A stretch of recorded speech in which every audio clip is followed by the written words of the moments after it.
அன்பார்ந்த முருக பக்தர்களுக்கு வணக்கம். என்னோட குரல் பதிவுக்கு மேலே ஒரு சில தெய்வ குழந்தைங்களோட படம் இருக்குது. இந்த படத்தில் இருக்கிற எல்லா தெய்வ குழந்தைங்களுக்கும் நம்ம மிஷின் கொடுத்துருக்கோம். இது என்னோட ஒரு நபர் முயற்சி மட்டும் கிடையாது. எத்தனையோ முருக பக்தர்கள் உதவி பண்ணியிருக்காங்க. அவங்களோட புண்ணியம்தான். அதை தாண்டி இறைவன் கருணை. இந்த ஒரு விஷயத்தை ஆரம்பித்து செய்யணும் அப்படின்னு சொல்லிட்டு இன்றைக்கி பல ரீல்ஸ் வீடியோலாம் நான் பார்க்குறேன். இந்த வாய் பேச முடியாத காது கேட்காத குழந்தைங்களை வச்சு நிறைய பேர் நிறைய நல்ல விஷயம் செய்கிறாங்க. அதை பார்க்குறப்போ ஏதோ ஒரு சமூகத்தில் நம்ம ஒரு பெரிய மாற்றத்தை தொடங்கியிருக்கோம் அப்படின்னு சொல்லி உண்மையிலே மன நிறைவடைகிறேன். இதுக்கு முருகப்பெருமான் தான் காரணம். இவங்க எல்லாருமே தெய்வ குழந்தைகள்னு சொல்லி பூம்பாறை போயிட்டு வரணும்னு சொன்னது எல்லாமே தியானத்தில் வந்த உத்தரவு தான். நிறைய பேர் இந்த மாதிரி குழந்தைங்களுக்கு போய் ஹெல்ப் பண்ணுறதை போய் பார்க்க முடியுது. இனி வரும் காலங்களில் இது ஒரு பெரிய சேவையாகவே மாறும் நான் நம்புகிறேன். ஒவ்வொருத்தருக்கும் ஒவ்வொரு விதி விதிக்கப்பட்டிருக்கு. ஒரு சில பேர் கோவில் கட்டி கும்பாபிஷேகம் பண்ணுற அளவுக்கு ஒரு அமைப்பு இருக்கும்.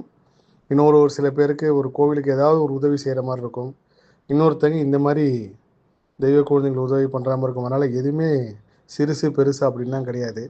யாரால் என்ன செய்ய முடியுமோ அதுதான் நம்ம செய்ய முடியுன்றது என்னோடய கர்ம ஆராய்ச்சிலையும் முருகர் ஆராய்ச்சிலையும் பல விஷயத்தில் உணர்ந்துக்கிட்டே இருக்கேன். அதுவும் இப்போ சமீப காலமாக எனக்கு தெரிகிற முருகர் கோவில்லாம் பார்த்திங்கன்னா உண்மையிலே இந்த கோவில் நம்ம வெளியில் தெரியறதுக்கு நம்ம ஒரு காரணமாக இருக்க போகிறோம். அதெல்லாம் பதிவு பண்ணுறதுக்கு உண்டான நாட்கள் எதிர்பார்த்து நான் காத்துக்கிட்டு இருக்கேன். ஒவ்வொன்றா வெளிவரும்.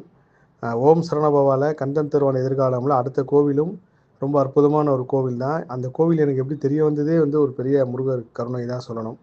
இப்படி பல ஆச்சரியங்களும் அதிசயமும் என்னோட முருகர் ஆராய்ச்சியில் ஒவ்வொரு நாளும் உணர்ந்துட்டுருக்கேன். அதே போல் அறுபடை வீடு எப்படி பயணம் செய்யணும், எந்தெந்த நாளில் பார்க்குறது ஒரு பெரிய விசேஷன்றதை ஒரு 10 நாளைக்கு முன்னாடி என்னோடய முருகர் ஆராய்ச்சியில் நான் ஒரு புத்தகம் மூலயமா படிக்க போய் அது எங்கெங்கேயும் என்னை கொண்டு போய் விட்டு நம்ம முன்னோர்கள் எப்படிலாம் அந்த அறுபடை வழிபட்டாங்க, அறுபடைக்கு ஒன்றா போகலாமா தனித்தனியாக போகலாமா, எந்தெந்த நாள் அறுபடையை பார்த்தா எந்தெந்த பலன், இப்படி பல விஷயங்கள் நான் சேகரித்து வச்சுருக்கேன். அதுவும் முருகப்பெருமான் அனுமதி கொடுத்த உடனே கண்டிப்பாக நான் பதிவு செய்கிறேன்.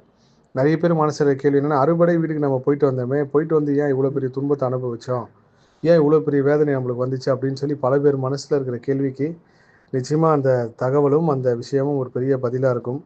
எல்லா புகழும் முருகனுக்கே. நன்றி.